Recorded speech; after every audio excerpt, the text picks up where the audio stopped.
Bueno, buenas noches. Entonces hoy nos corresponde el tema de cáncer gástrico. Somos el primer grupo de la parte de especialidad de digestivo hepatobiliar y páncreas que vamos a presentar en esta ocasión.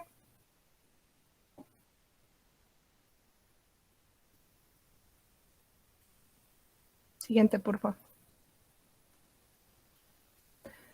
Bueno, este es nuestro contenido en general. Vamos a hacer una introducción pequeña, epidemiología que nos parece importante, la historia natural de la enfermedad, el tratamiento convencional y por último el manejo quirúrgico, que es donde nos enfocamos principalmente.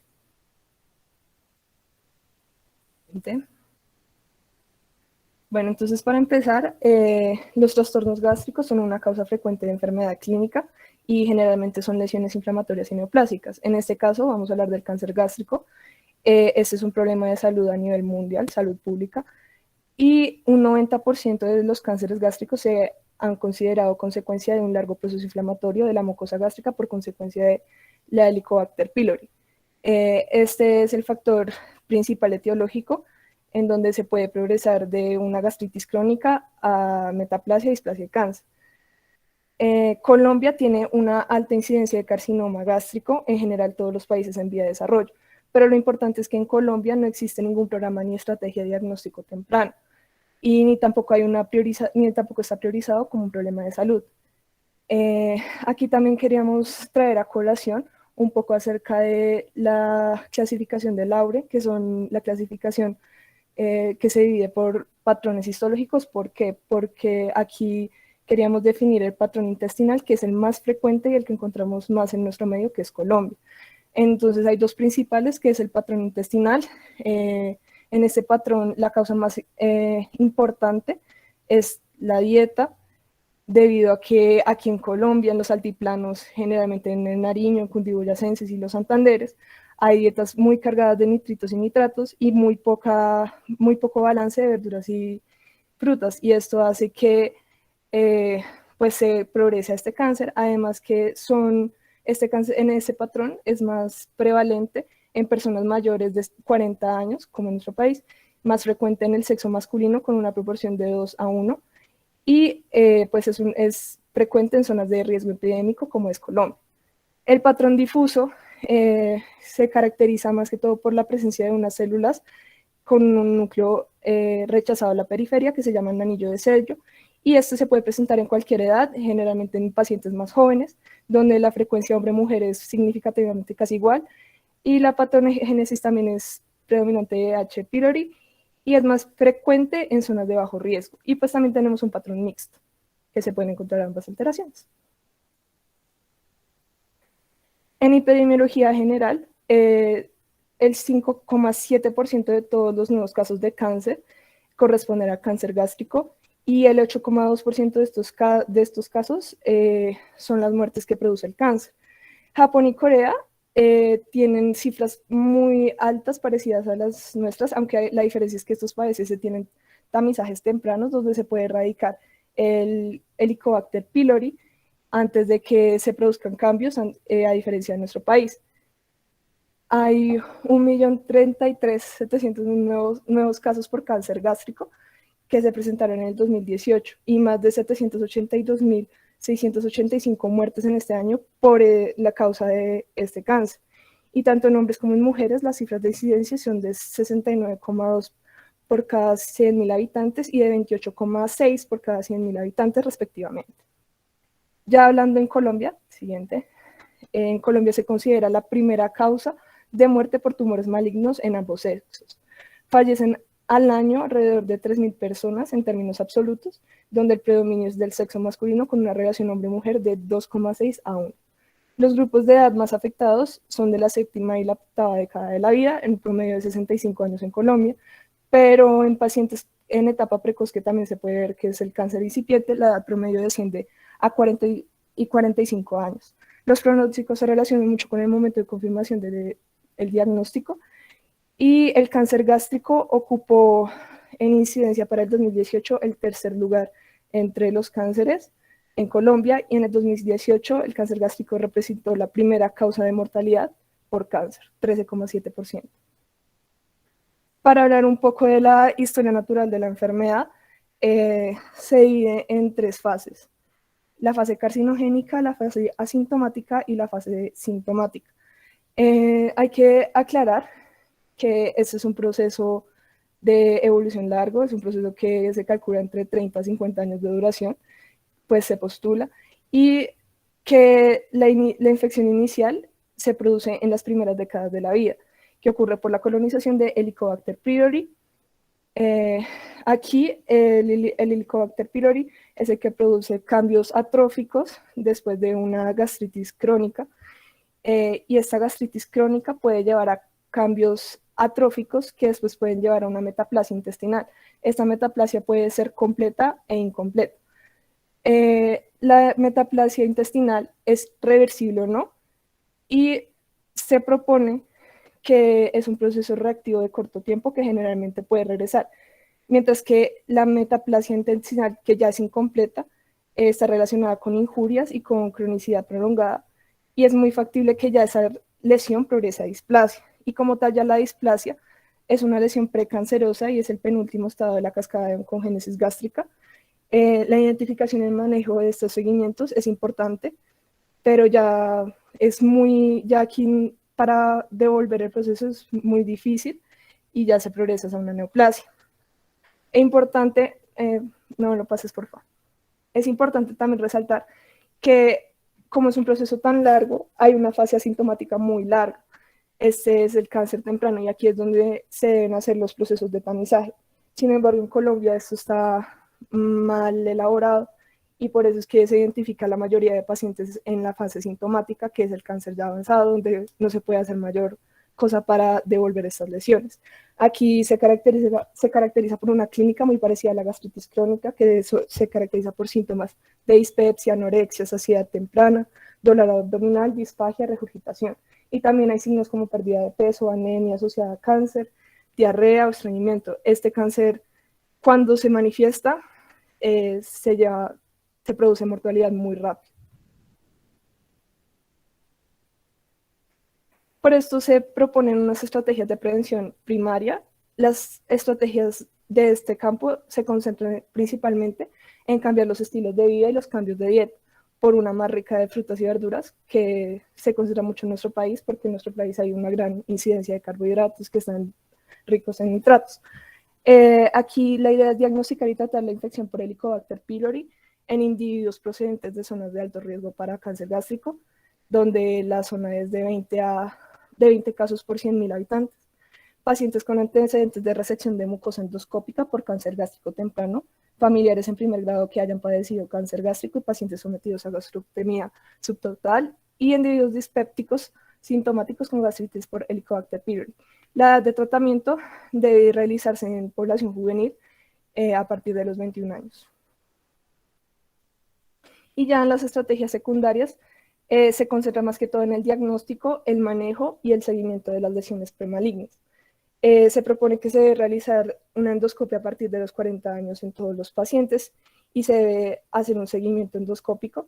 Si se encuentra atrofia extensa que compromete el antro y el cuerpo y metaplasia intestinal, se debe hacer seguimiento cada 3 años, y la endoscopia convencional de luz blanca debe hacerse con cromoendoscopia virtual y digital junto con la magnificación para poder definir mejor las lesiones premalignas gástricas. Aquí se propone que la displasia de bajo grado endoscópicamente no definida debe realizarse un seguimiento, en la definida debe hacerse una resección endoscópica y en la de alto grado una resección endoscópica también. Ya para empezar en el tratamiento, en el caso de las enfermedades potencialmente resecables se hace un tratamiento neoayudante. La quimioterapia neoayudante perioperatoria es un tratamiento que aumenta la posibilidad de resección curativa, elimina la diseminación microscópica temprana y permite una evaluación in vivo del tratamiento. Según los ensayos controlados realizados, la quimioterapia preoperatoria se convirtió en un método muy importante en el manejo gástrico. Actualmente el régimen FLOT, que es el que hemos hablado, que consta de 5-fluoracilo, osaliplatino y doxacetacel, ha tenido mejores tasas de respuesta patológica y de resección comparadas con ensayos anteriores. Por ello, esto es un estándar para pacientes con cáncer gástrico localmente avanzado que puedan tolerar el régimen perioperatorio de manejo con 3 fármacos. De igual manera, las tasas de curación son del 40% y es importante realizar estrategias novedosas. En la radioterapia preoperatoria o posoperatoria, actualmente no se recomienda agregar pues, este tipo de radioterapia. Algunos ensayos controlados aleatorios mostraron que la adición de radioterapia no resulta en una mayor supervivencia después de una gastrectomía con linfadenectomía mayor a D1 o D2. Más adelante explicamos qué significa esto. Y pues hay una hipótesis que es el ensayo ARTIS, que plantea que la radioquimioterapia puede ser útil en pacientes con enfermedad con ganglios linfáticos positivos. Los pacientes con linfadenopatía de menos de 1 o de 2 pueden beneficiarse de radioquimioterapia posoperatoria. En la quimioterapia neoayudante posoperatoria, el tratamiento consiste en fluoropirimidinas de monoterapia con S1 o combinados con capecitabina o oxaliplatino o S1 y toxazathaside. Hay que aclarar que ese tratamiento es de estándar en pacientes asiáticos, a los cuales también se les realiza linfadenopatía D2, aumentando la eficacia. La quimioterapia para pacientes con cáncer avanzado. ¿Puedes seguir, por favor?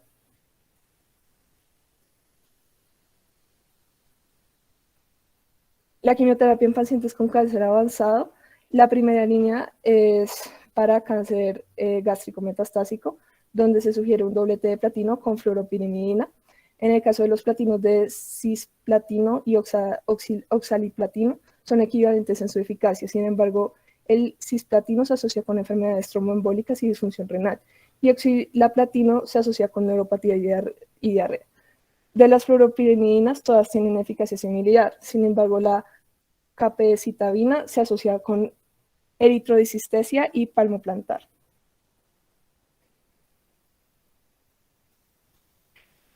En la segunda línea, la quimioterapia con taxanos o irinotecan se ha visto un beneficio limitado y la mediana de supervivencia es de 6 meses. La quimioterapia triple, que consiste en 5-fluoracilo, cisplatino y doxazetacel, se asocia con un aumento de la toxicidad, y el tratamiento con trastuzumab se usa en pacientes que expresen HER2. Y pues consiste en trastuzumab más quimioterapia, que se asocia a una supervivencia general de 16 meses. Y la quimioterapia sola es de una supervivencia general de 11 meses. Esto era lo que explicábamos anteriormente. Entonces, los márgenes para cáncer gástrico. En general, se asocia los grupos ganglionares, que son 16 grupos ganglionares, se asocian en 3 estaciones. N1, que son las perigástricas, N2, que son las perivasculares, y N3, que son las periaórticas. Y la disección linfática va en 3 grupos. D0, cuando solo hay una remoción incompleta de N1, que son los ganglios perigástricos. D1, que es una remoción de los 15 ganglios 15 ganglios perigástricos, y D2, que es una remoción mínimo de 25 ganglios perigástricos y perivasculares. Y los factores posoperatorios de D1 y D2, en general, hay una estancia hospitalaria media en D1 de 14 y D2 de 16, o sea, siendo mayor en D2, unas complicaciones mayores en D2 y una mortalidad hospitalaria mayor en D2 del 10%. Y como se puede ver también, las complicaciones menores, serias y fatales son mucho mayores en D2. Bueno, entonces para entrar en el abordaje quirúrgico para el cáncer gástrico, como sabemos, la quimioterapia ha logrado avances significativos durante la última década en el tratamiento del adenocarcinoma gástrico metastásico o localmente avanzado. La resección quirúrgica completa del tumor primario y los ganglios linfáticos regionales sigue siendo la piedra angular del tratamiento de la enfermedad localizada, y esto se puede lograr mediante una resección gástrica total o parcial según la ubicación, extensión e histología del tumor. Los vamos a explicar en el transcurso de la charla. Primero, hablando de la gastrectomía total, entonces es importante decir que suele estar indicada para, no bajes por favor, suele estar indicada para el adenocarcinoma gástrico que afecta a todo el estómago o al estómago proximal. en pacientes con carcinoma gástrico de células en anillo de sello por la diseminación submucosa difusa, que es común, y por la dificultad de tener márgenes negativos con una gastrectomía subtotal. También en pacientes con cáncer gástrico difuso hereditario, que típicamente exhiben un patrón multifocal de afectación en todo el órgano. Por otro lado, no se recomienda en situaciones donde se van a lograr márgenes negativos anchos de 4 a 6 centímetros con una gastrectomía parcial, porque esta pues, va a tener mayor seguridad y un perfil adicional a largo plazo, sobre todo en pacientes con edad avanzada, con desnutrición y con morbilidades extensas. Para hablar, ahora sí, puedes seguir al otro, por favor. Para hablar de la resección, entonces, una laparotomía de la línea media superior que va de la apófisis sifoides hasta el ombligo, con el paciente en decúbito supino va a proporcionar la exposición adecuada.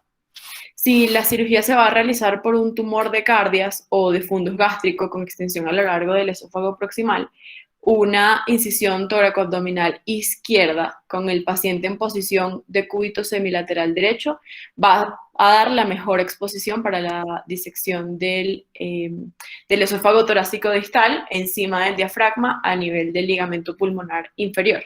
Y pues en esta situación va a ser bastante necesario un tubo endotraqueal de doble luz.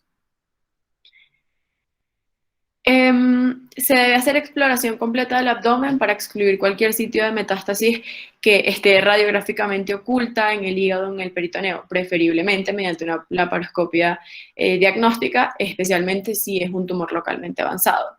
Se debe también prestar especial atención a cualquier posible infiltración tumoral en el ligamento hepatoduodenal o en la raíz del mesenterio que van a excluir la posibilidad de una resección curativa. De lo contrario, se hace una gastrectomía total por los siguientes pasos. ¿Puedes devolverte al anterior, por favor?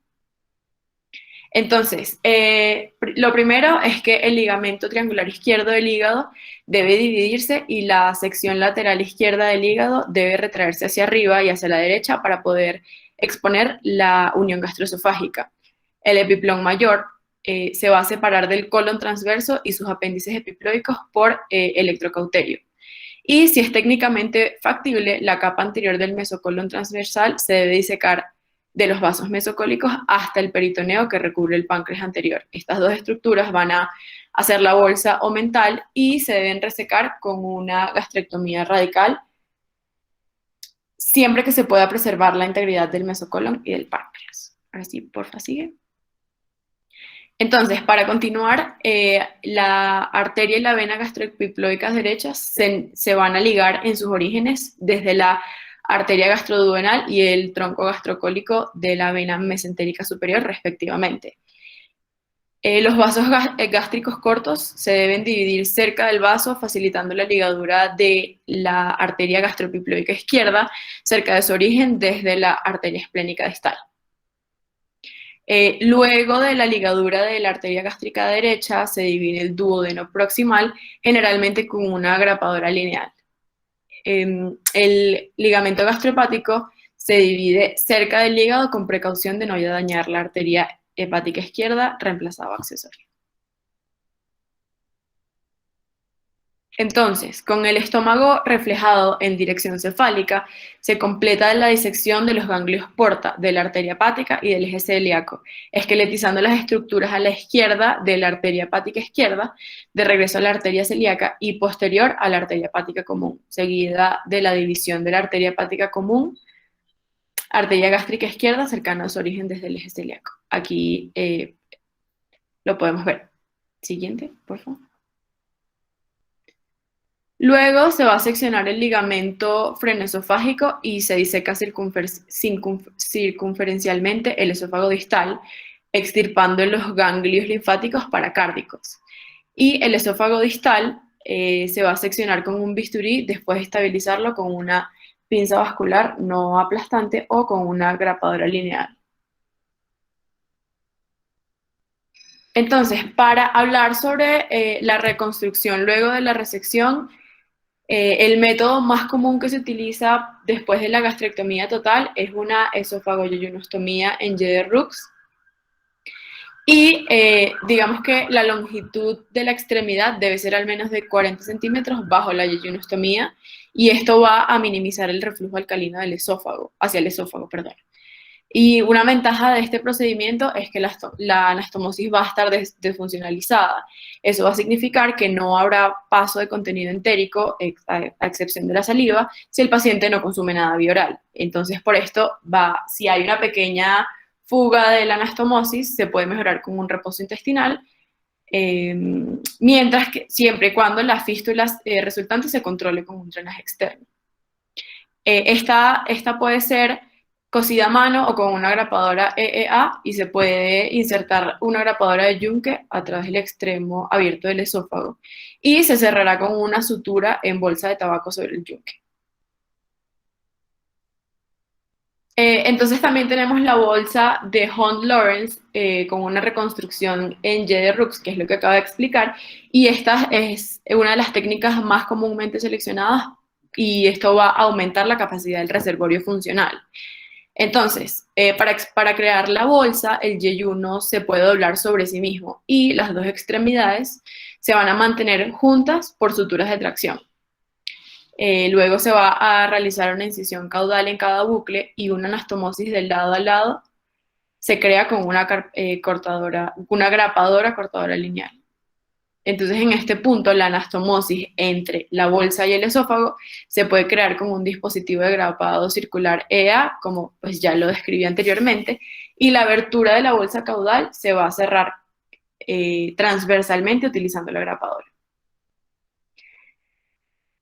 No pases, por favor. Entonces, con esta reconstrucción se ha confirmado en un metaanálisis resultados combinados de 9 ensayos aleatorizados, con un seguimiento posterior a la gastrectomía de hasta 15 meses, y demostró que los pacientes que no se sometieron a la reconstrucción de la bolsa, a comparación de los que sí lo hicieron, los que sí lo hicieron mejoraron significativamente la ingesta oral y se quejaron con menos frecuencia de descarga y de acidez. La calidad de vida definitivamente mejoró significativamente en los pacientes con la bolsa en comparación a los pacientes que no se hicieron la bolsa. Y esta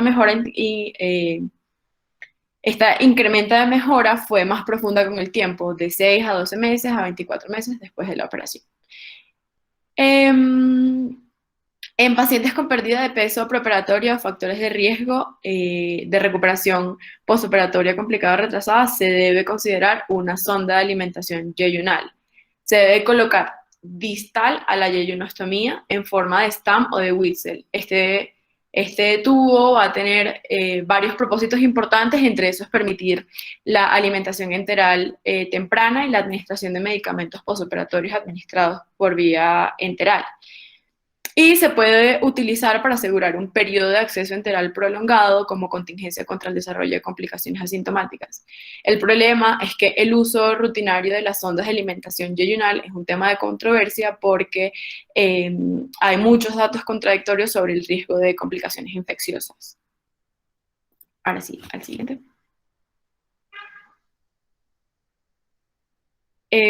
Bueno, entonces ahora vamos a hablar sobre la gastrectomía distal. Y esta está indicada en pacientes con tumores del cuerpo o del antro gástrico, en quienes se puede obtener un margen proximal de 4 a 6 centímetros en una gastrectomía total.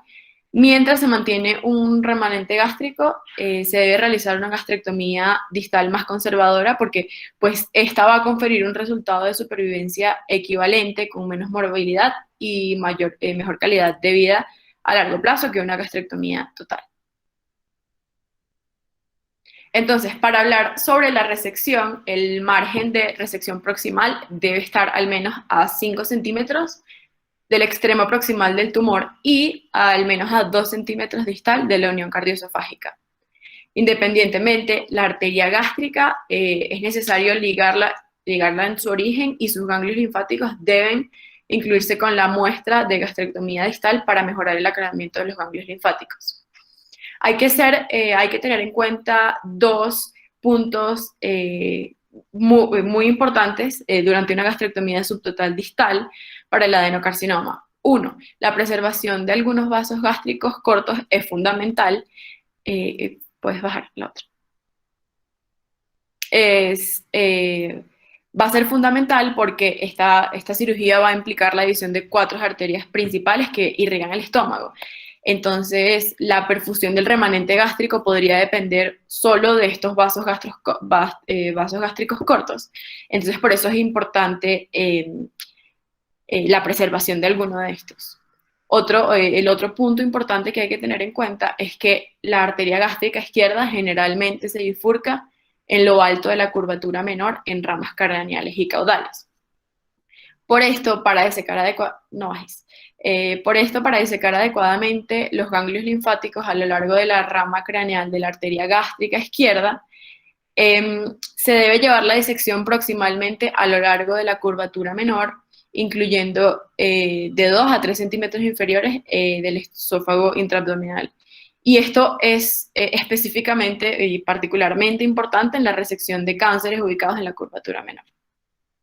Entonces, ahora, para hablar sobre la reconstrucción, en realidad existen varias opciones para la reconstrucción, pero digamos que las más comunes son la gastroyeyonostomía en asa de Billroth 2 y la gastroyeyonostomía en Y de Rux.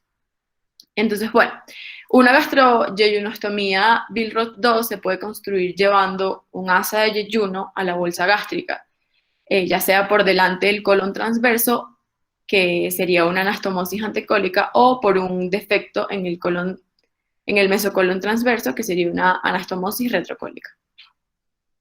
En cualquiera de los dos casos se debe elegir un asa proximal de yeyuno que llegue al estómago sin tensión y sin angulación. Es bastante importante evitar una extremidad aferente excesivamente larga que drene las secreciones biliares y pancreáticas, pues esta se puede retorcer y se puede ocluir con el síndrome de asa aferente resultante. Entonces, la gastritis por reflujo alcalino y cierto grado de vertido se observan comúnmente después del procedimiento por la pérdida de la continuidad duodenal. También se suele encontrar cierto grado de malabsorción de vitaminas liposolubles. La gran ventaja que tiene la gastroyeyonostomía en Y de Rux es la desviación de secreciones biliares y pancreáticas del remanente gástrico, pero igual se espera cierto grado de dumping.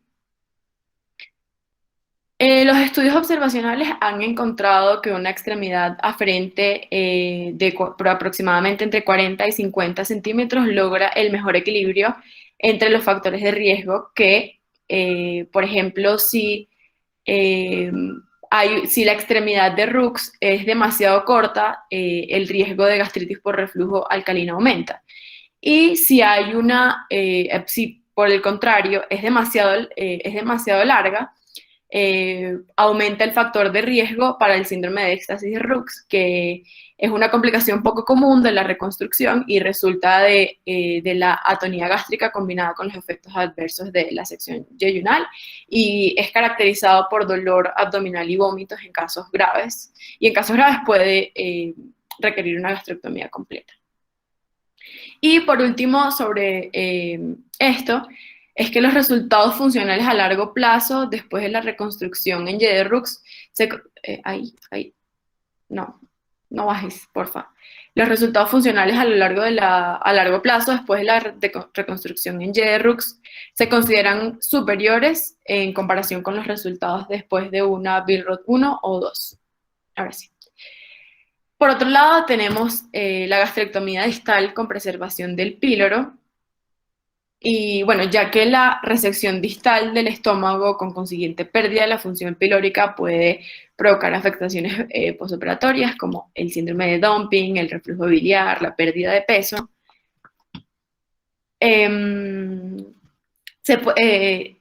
la pérdida de peso, la gastrectomía con preservación del píloro ha surgido como una cirugía que conserva la función para el tratamiento del cáncer gástrico temprano. Entonces, esto se puede realizar para el cáncer gástrico CT1, N0, M0, ubicado en el tercio medio del estómago, al menos a 4 centímetros del píloro. La preservación de la función pilórica, los vasos infrapilóricos y la rama hepática del nervio vago dificulta técnicamente este proceso y suscita preocupaciones sobre la disección incompleta de los ganglios linfáticos. Sin embargo, se examinó arriba, sí. Sin embargo, se examinó la tasa de metástasis a las estaciones de los ganglios linfáticos infrapilóricos y suprapilóricos en 1802 pacientes con cáncer gástrico que se sometieron a la gastrectomía subtotal curativa. Entonces, entre los pacientes con un margen de resección distal de menos de 6 centímetros, la tasa de metástasis a la estación 5, que es la suprapilórica, fue de 0,3% para los pacientes con cáncer T1A, de 2% para los pacientes con cáncer T1B y de 8% para los pacientes con cáncer T2A. Para la metástasis de la estación de los ganglios linfáticos 6, que son los infrapilóricos, la tasa fue del 0,6%, para los pacientes con cáncer T1A del 9,5%, para los cáncer T1B y del 25,4% para los pacientes con cáncer T2A. Entonces, es por esto la importancia de que los resultados oncológicos a corto plazo de la gastrectomía distal con preservación del píloro pueden ser bastante comparables a los de la gastrectomía distal, pero sin embargo tienen bastantes ventajas. Entonces, por ejemplo, la menor incidencia de síndrome de dumping, menor reflujo biliar, menor formación de cálculos biliares y un mejor estado nutricional. Por otro lado, también tenemos la cirugía laparoscópica, y en las últimas décadas se han realizado en realidad bastantes esfuerzos para reducir las complicaciones postoperatorias y acelerar la recuperación después de la cirugía. Y o sea, dos, digamos, ítems muy importantes para el desarrollo de este fin van a ser los programas de recuperación mejorados que van a intentar optimizar la atención perioperatoria, estandarizar las vías clínicas y promover la movilización postoperatoria temprana y el autocuidado. Y por el otro lado está el desarrollo de técnicas mínimamente invasivas de gastrectomía con el potencial de causar menos traumatismo de la herida de entrada y mediante una cirugía basada en pantallas de alta resolución y pues para mejorar el campo operatorio. Entonces la gastrectomía laparoscópica ha evolucionado como una opción a la gastrectomía abierta convencional y ensayos en Asia Oriental para el cáncer temprano con factores de riesgo de metástasis en los ganglios linfáticos han demostrado que la gastrectomía distal laparoscópica no es inferior con respecto a la supervivencia general y por el contrario tiene menos complicaciones de la herida en comparación con la gastrectomía distal abierta. Entonces, el estudio CLASS 02 mostró menos morbilidad, menos dolor postoperatorio y una estadía más corta después de la paroscopia en comparación de la gastrectomía distal abierta. En cuanto a la supervivencia, los informes de este mismo y los ensayos europeos STOMAC y Lógica sugieren que no hay inferioridad con respecto a la supervivencia. Sin embargo, aún se necesitan más datos, especialmente en lo que respecta a la gastrectomía total. La gastrectomía realizada de forma robótica con mayor destreza y visión tridimensional de alta resolución está ganando popularidad. Sin embargo, hasta ahora no se ha demostrado que difiera de la gastrectomía laparoscópica convencional. Entonces, para hablar sobre la técnica quirúrgica, podemos decir que requiere un conocimiento profundo en realidad de la anatomía gástrica, de su linfaje, de su drenaje linfático diverso, una planificación preoperatoria e intraoperatoria adecuada y lo más importante, la selección del paciente. Entonces, primero tenemos el posicionamiento del paciente, como lo podemos ver en la imagen. El paciente se coloca en decúbito supino sobre la mesa de la sala, con las piernas separadas y los brazos doblados hacia los lados. Es importante, digamos, tener en cuenta y proteger los puntos de presión y el uso de un reposapiés va a permitir colocar al paciente en un Trendelenburg inverso y en los casos asistidos por robot, el paciente estará digamos, en posición de un ángulo aproximadamente de 45 grados. Entonces, para la colocación del trocar, para la gastrectomía asistida por robot, el puerto inicial se coloca en el ombligo, más o menos a 20 centímetros de la endoscopia gastrointestinal superior. Se van a colocar dos puertos adicionales de 8 milímetros en el abdomen izquierdo para la mano derecha robótica del cirujano y el puerto robótico auxiliar. También un puerto adicional de 12 milímetros a la derecha del ombligo que servirá como mano izquierda robótica del cirujano. También, digamos que permitirá el grapado intracorpóreo. Y es importante, algo súper importante aquí, no bajes, es mantener al menos 8 centímetros de distancia entre los puertos para permitir un movimiento óptimo en los brazos robóticos sin chocar el uno con el otro. También tenemos que una vez la omentectomía y la movilización gástrica inicial, entonces, una vez se ha establecido el neumoperitoneo, se explora la cavidad en búsqueda de evidencia de enfermedad metastásica. El tumor debe estar localizado en este punto y si es necesario, la endoscopia puede ayudar a identificar las lesiones tempranas que a veces no son visibles durante la paroscopia. El epiplón se libera de su unión colónica al colon transverso, lo que va a permitir la entrada al saco menor y posteriormente el epiplón se moviliza y se diseca el colon transverso. La parte posterior del estómago se visualiza y se sujeta con tracción caudal. Entonces, esto se hace para movilizar la curvatura mayor y poder disecar y ligar la arteria gastroepiploica izquierda. La disección continuada conduce a los vasos gástricos cortos que deben pues, controlarse cuidadosamente.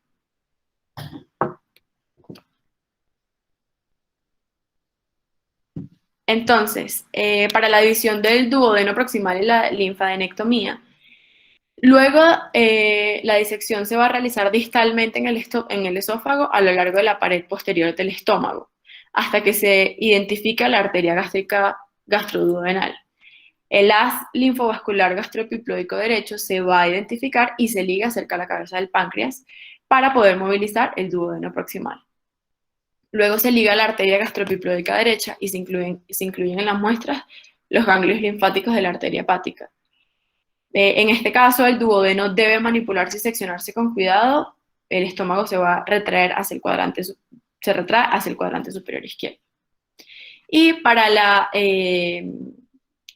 disección del esófago distal, entonces la disección va a continuar a lo largo de los ganglios linfáticos de la arteria hepática, hasta que se identifica el haz linfovascular gástrico izquierdo y se divide con todo el tejido ganglionar de muestra. Esto va a permitir que se exponga el pilar derecho y ahora se logra, digamos, la finalización de la disección de la unión gastroesofágica. Luego se secciona el esófago y se procede a la reconstrucción. Se crea una anastomosis con grapas de extremo a extremo y en este momento se va a utilizar un dispositivo de yunque transoral. Se va a abrir el extremo del ciego de la rama alimentaria, se avanza la grapadora y se crea la esófago-yeyunostomía y se va a cerrar la enterotomía. Entonces, por último, vamos a hablar para darle fin a la charla sobre las complicaciones. Entonces, un aspecto bastante importante sobre el tratamiento del cáncer gástrico es la capacidad para que los pacientes reciban un tratamiento sistémico, pero esto se puede ver afectado por complicaciones quirúrgicas. Entonces, en un estudio reciente se describió una morbilidad grave en el 23.6% de los pacientes y una mortalidad a los 30 días del 4.1%, que eran mayores en el grupo de gastrectomía total en comparación con el grupo de gastrectomía parcial. Y también se describe la complicación de los pacientes sometidos a gastrectomía total. El 68% de estos pacientes tenían al menos una comorbilidad médica y la mortalidad a los 90 días fue de 2.9%. También tenemos que el efecto adverso más común fue la anemia y el evento grave más común fue la fuga anastomótica con una tasa de reingreso del 20%. Y bueno, como ya lo dije anteriormente, la gastrectomía laparoscópica en realidad se ha asociado con una disminución de la morbilidad. Y lo que hace más importante esto es que también permite una mayor probabilidad de recibir, de que el paciente reciba terapia adyuvante, que pues digamos debe tenerse muy en cuenta en la toma de decisiones para el abordaje quirúrgico. Y eso sería todo.